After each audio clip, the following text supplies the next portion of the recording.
Welcome to Adjusted Reality, a podcast series trusted by the adjusted and brought to you by the Foundation for Chiropractic Progress, where we learn from athletes, celebrities, influencers, and healthcare professionals about how to optimize health in a fun, relatable way. Join me, Dr. Sherry McAllister, as we welcome a global leader in the health and wellness industry, Dr. Daniel Pompa, author of The Cellular Healing Diet, speaker, and media personalities with degrees from the University of Pittsburgh and Life University. Dr. Pompa is considered an icon in the health and wellness industry. He has spent more than 20 years traveling across the globe, educating practitioners and general public on the root causes of inflammation-driven diseases. Now, Dr. Pompa himself was plagued by unexplainable symptoms that traditional Western medicine physicians couldn't fix, as they were focusing on the symptoms and not trying to find the root cause. Dr. Pompa used his background in medicine to discover that he had heavy metal toxicity and actually began to heal himself. Now that Dr. Pompa is healthy once again, he has dedicated his entire life to helping others suffering from chronic diseases such as chronic fatigue syndrome, fibromyalgia, anxiety, sensory integration disorders, and other neurotoxic conditions. And now the time is here for our Adjusted Reality listeners to welcome Dr. Daniel Pompa to Adjusted Reality. Thanks for having me. That was a long intro, right? Well, when you're busy, right, Dr. Pompa? So it's very exciting. I would like to kick this segment off because I have my own personal mantra when I get very stressed out or sometimes just feeling under the weather when you travel a lot. And one of it is, I am healthy, I am healing, I am strong, and I'm right where I belong. That's something that I say over and over again when I kind of feel like I'm on the edge. I get stressed out or I'm just not feeling at my peace. You know, I saw on the back of your book, and I love this. It's heal the cell, get well, lose weight, feel great. I mean, if we summarize this podcast, I think it's going to end up being that mantra, which is every person out there listening has the opportunity to grow and be better. And your journey was fabulous. In fact, I watched the entire journey of where you were. And I'd love for you to kind of share what you went through and some of the root causes of your illness that changed your approach to healing, and then how you utilize what you learned to help educate patients. Yeah, I always say this, I didn't choose this mission of fix the cell to get well. That is my saying. And so many people today aren't feeling well. When I went through my battle, it started about 1999. There wasn't many of us, and now there's many of us. But yeah, it was out of that really everything that I teach today. I've been teaching doctors for 20 years and seminars for, well, probably at least 15. And to your point now, I'm bringing message directly to people looking for answers themselves. But yeah, it started like so many people. It started just with fatigue. And I was training a lot at that time and running a very busy chiropractic office, especially specializing in structural correction chiropractic. I was seeing between 500 and 800 a week myself, and I was riding 250 to 300 miles a week on my bike, two young boys at the time. So you can imagine, of course, I thought I was burned out, right? Just too much stress. I really can't say I had a lot of emotional stress. I didn't really carry that, but unknowing to me, I was building up a lot of toxic stress, and that accumulated, and then my bucket overflowed. And that's when all my symptoms started. But it started just with simple fatigue. And then it went to like just weird things. I started getting a headache, and I took 2 weeks off my bike and didn't train. And I came back and I thought, I'll be fine now. Well, it wasn't. I was actually worse. I actually had more fatigue. And then I started not sleeping. I couldn't either get to sleep, or I'd wake up in the middle of the night, can't get back to sleep. Then I started having weird gut problems that I never had. So I was like chasing food intolerances. then bizarre anxiety, panic attacks, sound sensitivity, irritability, scratching the surface. But, I chased down, my thyroid wasn't working right because I was losing hair. Saw it in the drain, didn't know it was mine at first. My adrenals were shot because I couldn't handle even like crying kids. I couldn't handle any stress at all. So, like most people, I thought I just fried my adrenals. My thyroid's being affected as well. But I addressed that. And some things might have gotten better, but most things were actually getting worse. So I realized that I was too far downstream, meaning I wasn't to the cause, right? Right. There's something else going on. Literally, there's a place in your brain called the pituitary hypothalamus. It's a control tower for most of your hormones. It controls your thyroid. It kind of gets feedback of hormone levels from your body, and then it tells your thyroid or your adrenals to produce more or less of things, right? So it's think of it as a control tower, like in an airport. I really came to the conclusion that something was wrong there. And so I started trying different things to address that. I got worse again. It was probably, I don't remember when it was in the journey, maybe 3 years in, I stumbled upon something called Mad Hatter's disease. And I don't know if you or your listening audience remember what that is, but people making felt hats. I know this. Most people remember Alice in Wonderland, right? Yes. The Mad Hatter. Okay, I was the Mad Hatter. They were using mercury as part of that process, and they became Mad Hatters, Mad as Hatter, and that was me. And so I went and got a blood test. As a matter of fact, that day I went to the head of toxicology at Allegheny General Hospital in Pittsburgh, and I ran $5,000 worth of blood work, which I didn't have insurance for. I did it all. And here's the bad part. It all came back relatively normal. The doctor looked at me and said, "You're healthier than me, son." So of course, that was not a good day. If you'd have told me I had cancer, I'd have been like, okay, now I know I can fight, right? But I still had nothing to fight. My thyroid was normal despite having every symptom. All the blood work was normal, and my mercury levels were normal. Okay, fast forward a year later, and I'm working with a very bright endocrinologist, read his books. He says to me, and this was after some time, "I think you have mercury toxicity." I'm like, "I thought so too." And he said, "What test did you do?" Because I said I tested, it was negative. I said, "A blood test." He said, "Oh, that's a wrong test. That would be only if you had an acute poisoning, meaning getting poisoned often every day, if you will, right? Like people making felt hats." But he said, "No, you probably have chronic, where it built up over time and accumulated in your tissues." So I did a different test that he recommended, and I had not just mercury, but it looked like I'd accumulated a lot of metals. It was evident that I had a mercury issue, and but I also was living in a low grade moldy home at the time, and one of the things that I teach practitioners to look for today is people's perfect storm, meaning it's not just one thing. It's typically physical, emotional, chemical, different three stressors come together as in the George Clooney movie, The Perfect Storm. Three weather fronts came together and boom, created a catastrophic storm. Your genes of susceptibility get triggered. And that's what we see in people that, have an autoimmune condition or an unexplainable condition or even a hormone related condition. But my gene was triggered and I became ill. And so what did I do? I had to realize, how do I get this mercury out of my brain? Because that's actually where I found it accumulates, in that hypothalamus pituitary, that control tower. I was right. I just didn't know what was wrong. And then how to get it out of my cells. Everything I teach today came out of that process. And I have to say this, God led me through that process. I'm not smart enough. It really came from what he showed me.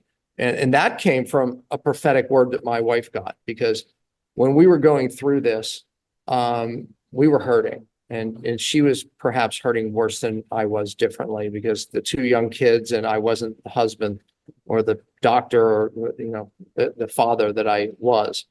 And it was very stressful for her and the kids even, and they were young. But her crying out to God, literally on her knees, God spoke to her heart and said, "Not only am I going to get him well, but he's going to take a message to the world." And when she would tell me that, I never wanted to hear that. But I can tell you that's exactly what happened. And everything I teach came out of that. And that is why adjusting someone's reality is so important, is you came from the lowest point in anyone's life where it's impacting your family and it's impacting how you are able to carry out activities of daily living. And I think one of the hardest pieces that many people that have not been that chronically sick have to encompass and embrace is there's a loss of hope. And you have to keep pushing through that veil and be Mhm. able to look for the people that can work with you. And you found that endocrinologist. And the beauty and the beast was you did the right test. The Hmm. problem was the beast came, which was you didn't understand how the test itself was creating an unaware opportunity for metal toxicity. And many people don't really even understand metal toxicity in today's world. So it's not as you were looking for the root cause. Here are my symptoms. I've embraced my symptoms. I know what they are. I'm an athlete. I'm highly active. I'm very well educated. And here I am, laying on the couch with chronic fatigue, headaches, disappointment, confusion. And I should be that person to be able to heal myself. And I personally am very grateful for people like you that will go one more step, take that next step to really look at your life and say, something's not right here.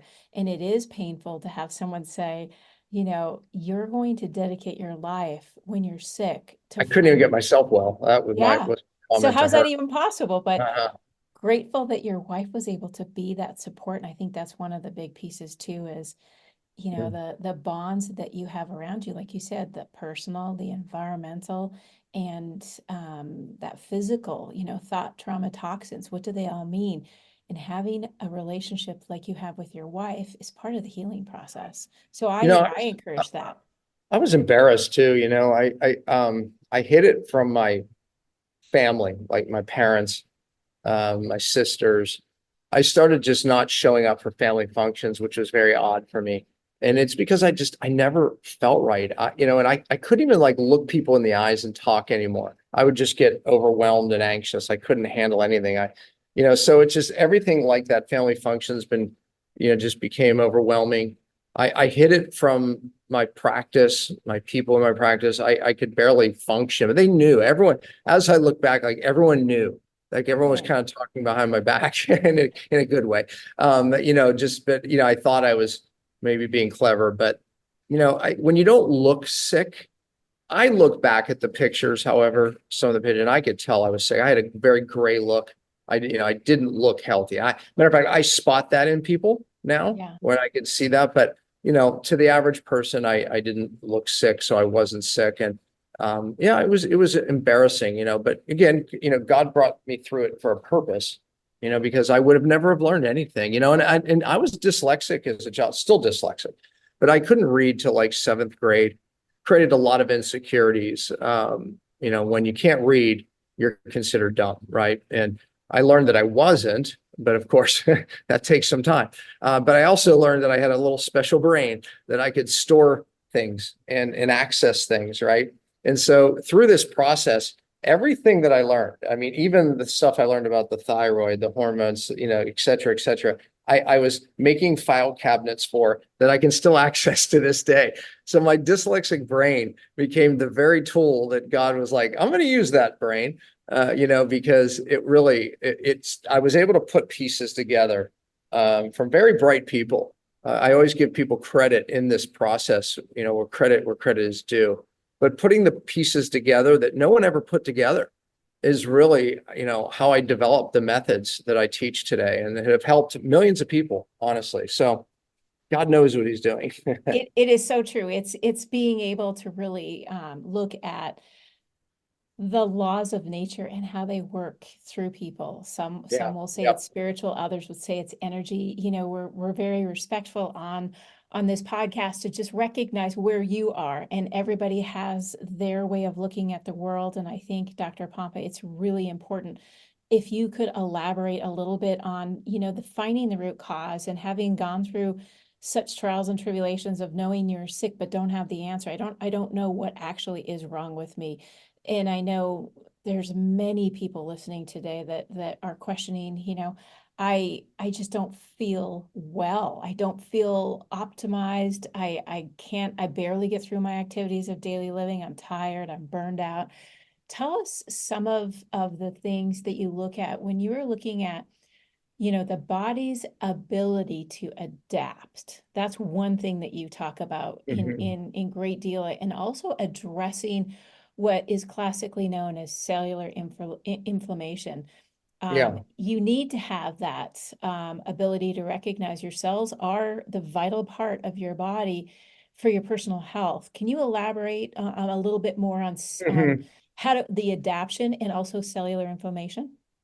Yeah. I mean, look, the moment your body stops adapting, sickness begins. And it's a premise called hormesis, and our body's number one desire ability is survival, and it will adapt uh, and do everything it can for that. We'll get to that concept in a minute because it applies to everyone looking to be healthier. It does, and how we can actually leverage that. But to answer your other question first, about cellular inflammation and the cell, my saying is you have to fix the cell to get well. What do I actually even mean by that, right? So you have to understand when we look at what's happening right now, what's happened even in the last 20 years, the explosion of thyroid conditions. Matter of fact, it is the number one underdiagnosed condition on the planet. Yet, look how many are being diagnosed. Now, remember, I was undiagnosed, right? Because my hair was thinning. I was getting skinny fat. I had no cellular energy. I lost the ability to burn fat, even though I was skinny. So I was burning my muscle. I mean, all of these thyroid symptoms that I had, I knew it. It didn't take a rocket science to Google thyroid symptoms and go, oh, yeah, that's me. Blood work was normal. Okay, so here's why it's so underdiagnosed. It would have taken me, according to most studies, 10 to 20 years before my blood work would have shown, oh, you have a high or low TSH level, right? And then I would have been put on a medication only to make my blood work levels actually look normal. So, meaning I would have taken the medication and then I would have went back to the doctor 2 months later and they would have went, oh, now you must be better because your blood works better. But people hearing my voice right now will say, that's not what happens.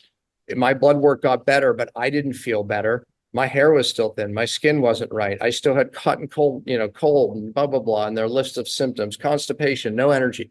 So the fact is why is this? Okay. So what was going on with me and what's going on with the person who even takes medication and still doesn't feel better? Okay. To the cell.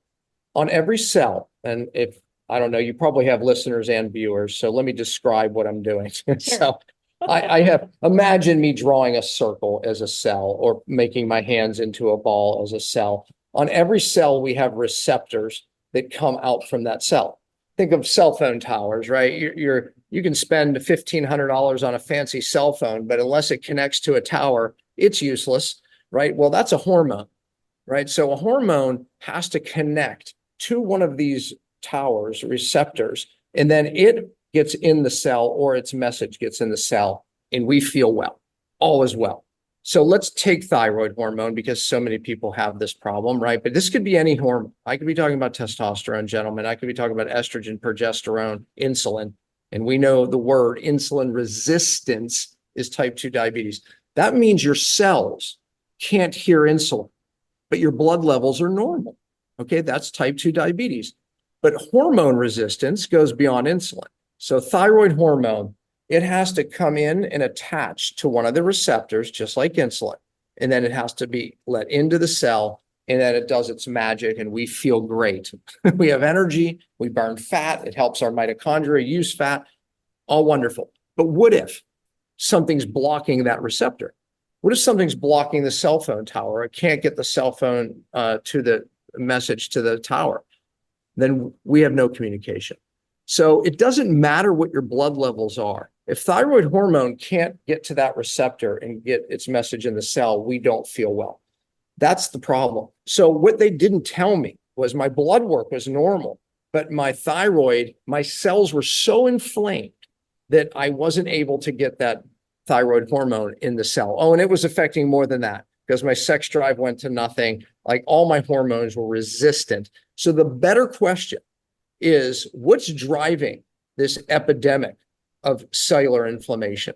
That's a great question. And I would answer it the same that I just did last night at dinner with somebody. They said, what's causing all me and my friends have thyroid conditions? What's causing it?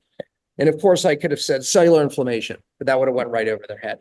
So I said this, it's the massive amount of toxins, not just toxins that we think of toxins, but neurotoxins. These are toxins that affect our brain, our nerve system, and they make their way into these cells and drive hormone resistance, inflammation.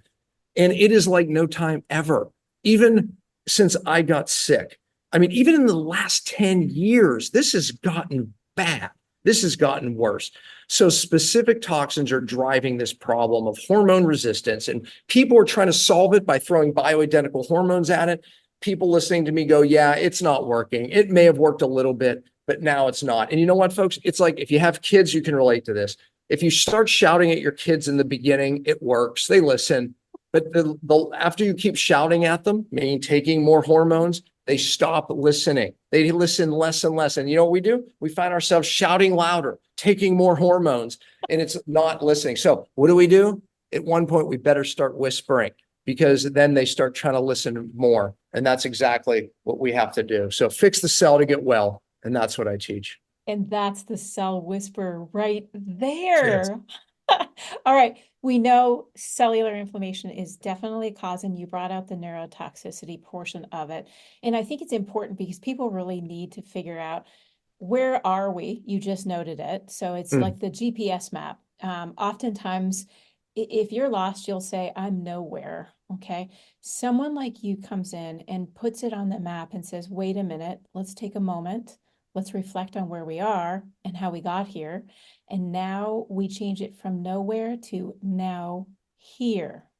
So as we get to the now here, what I want you to talk to me about is, since we know cellular inflammation is a big piece to the puzzle of the things that you yourself are facing and we're so devastated trying to fix as a doctor, a physician, someone who's well knowledgeable, and your blood levels were good for all intensive purposes. You're really looking at this now as, so what do I do?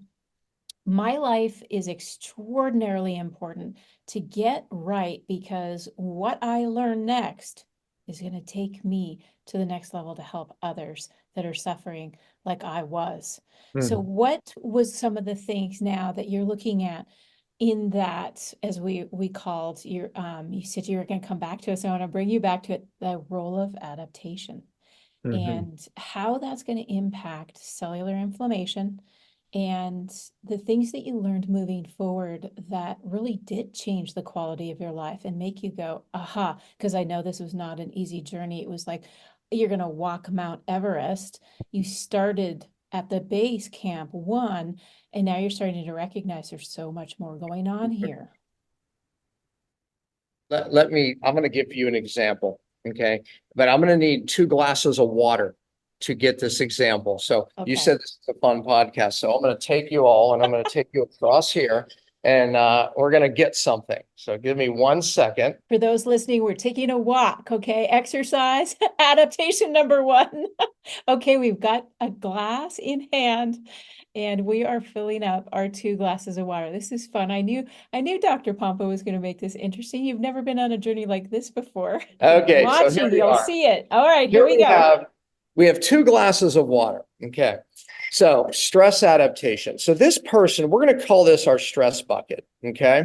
So this could be physical, chemical, and emotional stress, right? And you can see it's very close to the edge, right? And when your stress bucket is this full, you're not adapting well to anything. As a matter of fact, life gets pretty difficult to navigate. Just small amounts of stress, the kids crying, work stress, money stress, relationship stress. And you can see water just spilled all over me. I just barely stressed it, right? Now we take this bucket and we have this person, and look how hard I'm stressing this, way harder. I mean, I'm shaking it, for goodness sakes, and yet not one drop has spilled out. So which person do you want to be? You want to be this person, right? You want to lower your stress bucket to the point where you can handle and adapt to greater amounts of stress. When people say, hey, look, I can't, my stress is, I'm so stressed. I'm so stressed. When we boil down, we look at it and it's typically the same amounts of stress that other people have in their life, but who's adapting better is the question. And again, I'm not judging anyone's stress levels out there because some people have tremendous things going on. For those of you that are listening, Dr. Pompa just had 2 glasses of water. One, I would say 3/4 full, and one a quarter full. And we always talk about the glass half full. Oh hell, we're going to go with the glass a quarter full so we can handle that stress. Yes, exactly. But that is the reality. So here's the thing, though, most people would say, right? And looking at these 2 glasses of water, look, I can't help you with your emotional part of your stress, right? And some of you have more than others. I'm sure of that, right? But what can I help you with? When we look at really what sends up the stress bucket, when I got sick, I didn't have an emotional, I mean, life was very good. I mean, loved what I did, passionate, great wife, 2 young kids, couldn't have brought better. The finances weren't an issue, but yet my bucket overflowed because I was living in a moldy home. I accumulated mercury from the time I was in utero. And by the way, you know where you start filling this bucket? I'm holding up the glass. You start filling it up in utero. And what that means is that there's a study called the Durash study.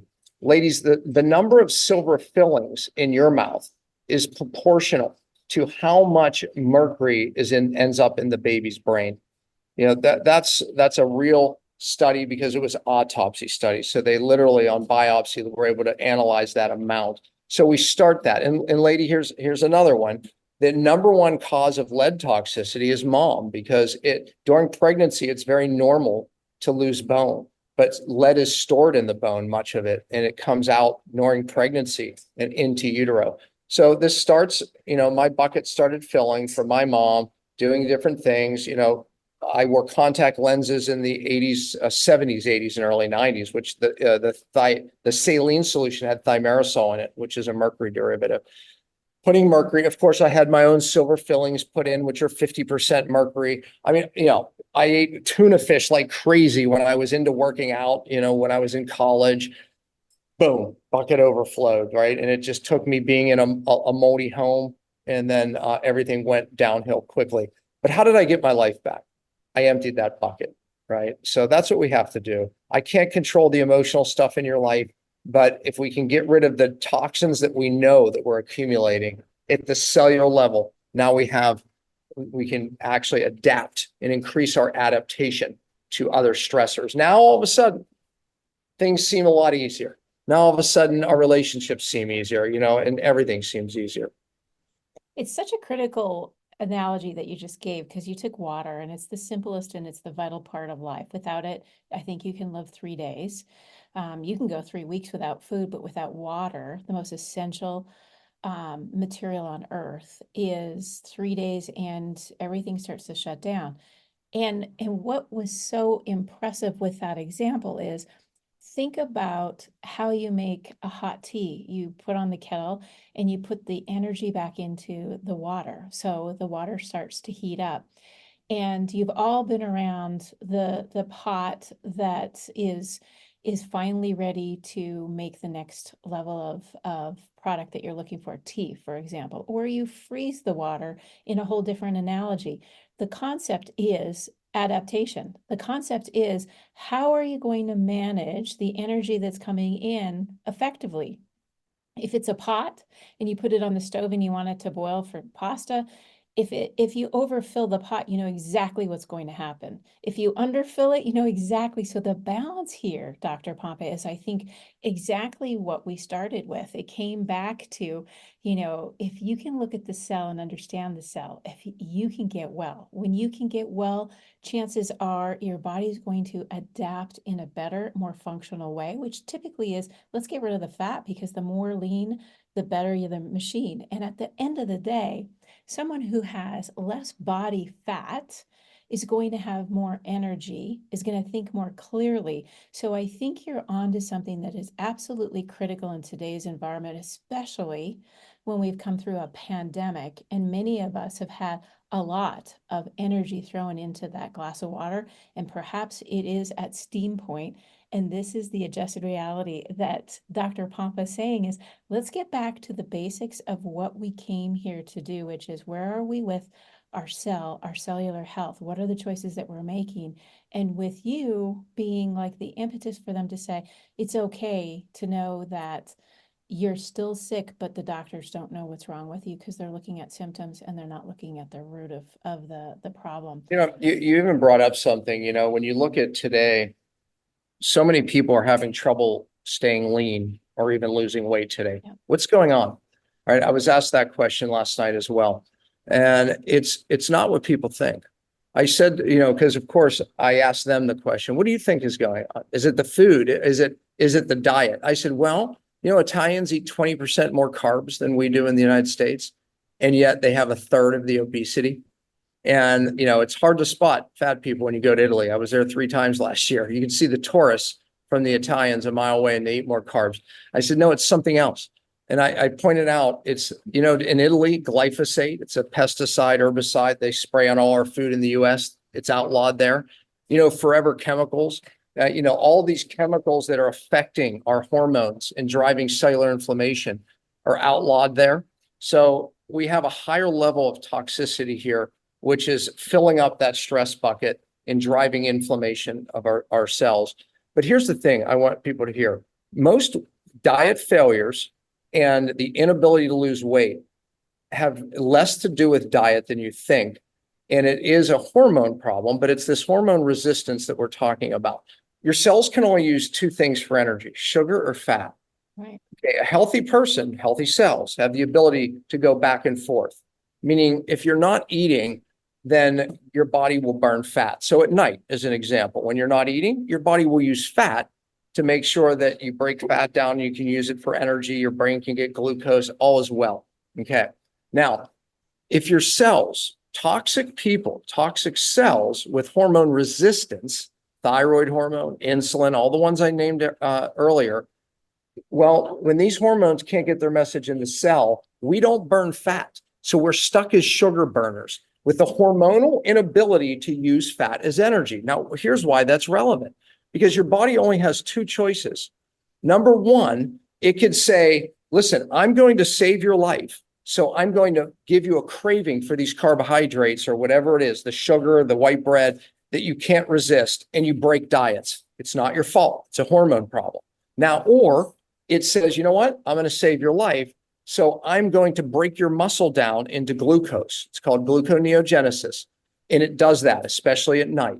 And your body gets its glucose and it saves your brain, all is well, but your metabolism is getting less and less and less. So that means you're trying to eat less and less and less. So you're losing muscle, getting lower and lower metabolism, and you're gaining fat in all the wrong places. That is estimated to be happening in 60 to 70% of America.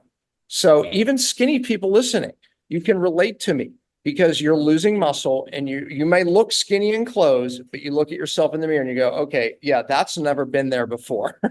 That's called skinny fat. That was me when I was sick, by the way. Or you start getting visibly fat. Either way, not important, but the cellular energy is also decreasing, and so is your ultimate health, and your brain fog starts, and all of the symptoms of the inability to use fat as an energy source. That's a cellular problem. That's a bucket that's full. That's listen, every one of our cells have an ability to get rid of toxins all day long. If it didn't, we would actually be dead. So what it does is your cells make energy, it makes toxins, and then it gets rid of these toxins. Even the toxins that come in, it gets rid of the toxins. So part of what I teach is how do we upregulate what's been broken? If we look at really why people don't feel well, it's that these cellular pathways are wearing down, and now these cells are building up toxins. One other bad thing happens. When the cells build up toxins, now we start turning on genes. We call that epigenetics, meaning you just trigger the gene. You didn't have a thyroid condition or diabetes or whatever problem it is because your mom or dad gave it to you. That has been blown out in the 80s and the 90s through the Human Genome Project. Yes. Doesn't work like that. That is like 1 or 2% of diseases that you actually get genetically. No, genes are turned on. That's what the science shows. So when these cells become toxic, you're turning on these genes. But here's what we don't hear. You can turn off these genes too. And that's what we need to focus on. That's what I'm passionate about teaching. You can turn them off, but we have to get rid of the toxins in the cells, empty the buckets, and we have to get these pathways that are shutting down to start working again. Listen, alternative medicine isn't doing this. But if we remove the interference, the body has the ability to heal itself. You're not getting a thyroid condition because you lack a vitamin. You're not. You're not getting an autoimmune condition because you lack something. It's what we have too much of in our cells that are turning on our genes, filling up our buckets. I'm holding up the glass again that's filled with water. That's why people are sick. Okay, you're jazzed up the audience because they just figured it out that it's the abundance that's making us sick. And Yes. I like holding on to that moment because everyone thinks abundance is great. And that's why people will be like a handful of vitamins thinking this is my abundance factor. And I think it's so critical because we had Bruce Lipton on in the epigenetics and started to talk about what it is that's happening in today's society. And it goes back to that energy focus. And you said it so beautifully is we're taking a system that can work beautifully by itself if it's not given this abundance of sickness that it has to deal with on a regular basis. You go from being healthy, well, strong, optimized, and all of a sudden this, whether it be chemical toxins or thoughts, are coming into your life, and now you have to recreate that glass of water because you're overflowing. And Yeah. I am so grateful that you overflowed in your world because you're bringing a message now to people to say, take a moment to reflect on where you are right now. Step one, you have to be honest with yourself. Honesty is always the best policy. I've heard that since I was a little girl, and the truth really does matter. And there are a lot of people out there today that are giving false hope, and they're telling you that there's a pill for every ill. I will tell you right now that listening to your story and listening to some of the greatest scientists on earth today are telling you just the opposite. You Yep. have control. You are responsible for your health. And today's episode is really about the strength of finding out where the root cause is, and you do not give up. You persevere, you find the answers, you find the people that have more and more information. And Dr. Pompa, speaking of that information, let's drill this down to just a few homework pieces that our audience for Adjusted Reality, as we close out today's episode, 3 very simple things to look at in your life right now that you can make a change right now because it is about now. I need to do something now. As you remember back when you were sick, what are some of the things these listeners should do now? Yeah. One thing you can do right now is become allergic to vegetable and canola oil. What do I mean by that? That means if you went to dinner with my wife and we literally tell them we're allergic to vegetable and canola oil. That means we don't want it at all cost. You shouldn't use it in food you buy. And unfortunately, when you go to Whole Foods, you have to read ingredients. Vegetable and canola oil are in so many of the foods. When you go to the little buffet in Whole Foods, canola oil's in most of them. The reason they're so dangerous, they drive cellular inflammation. The very thing that I'm saying is causing hormone resistance, your cells to function the way they should, and all of the symptoms that so many people have today. So that important omega-6 fat that is given in vegetable and canola oil, it's rancid. It's adulterated. That means it's no good anymore. It goes into your cell membrane. You know why? Because your cell membrane, the most important fat is omega-6 in the cell membrane, but it makes its way into that membrane where all those hormone receptors are that I described, and it creates inflammation. Here's the worst part. It doesn't last hours. You know how you eat sugar and you kind of burn it up, but it's, might make you feel bad for, a few hours. Doesn't last days. It lasts months into your membrane. So I make no exceptions. I may eat a dessert every once in a while if it doesn't have vegetable and canola oil in it. Like I love gelato, but I will not make an exception on vegetable and canola oil. So my wife and we're allergic. That's what we say. Okay, you can change that. You just have to read ingredients. I know there's a lot of negative press about seed oils, but not all seed oils are bad. If it's an organic expeller pressed sunflower seed oil, it's fine. Avocado oil takes heat very well. So not all seed oils are bad. I would agree with most people and say most are bad. And if you want to be safe, get rid of seed oils. But some are in fact okay. But the fact is get the oils, change your oils. Here's another big one that you can do. When you can, eat grass-fed meat, especially at home. You can order it. You could spend the same amount if you just get a local farmer and buy it from him and fill a freezer in your garage, but get grass-fed meat. Why? Because when cows eat grass, it brings in everything that humans need is for health. When cows eat grain, it brings in the exact opposite. It brings problems for the cow and it brings in problems for the humans. So, it's a simple change that you can make right away. And then look, I'm talking about certain toxins that some people have bioaccumulated. You need a program like mine that teaches you the process to get rid of those at the cellular level because they accumulate in your tissue. And that's what I teach. I can't tell you like just that overnight. It's not that simple.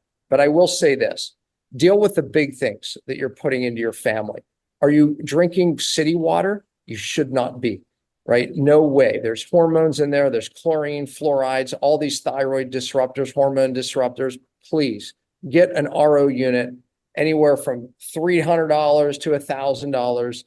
Best piece of equipment you'll buy for you and your family. And yes, I just did a YouTube video that went absolute viral, or Instagram, whatever it was. I was standing behind my shower. I looked like I was in my shower, but I was explaining that a 10-minute shower is equivalent to drinking 8 full glasses of chlorinated water because you breathe it in and it goes right into your bloodstream.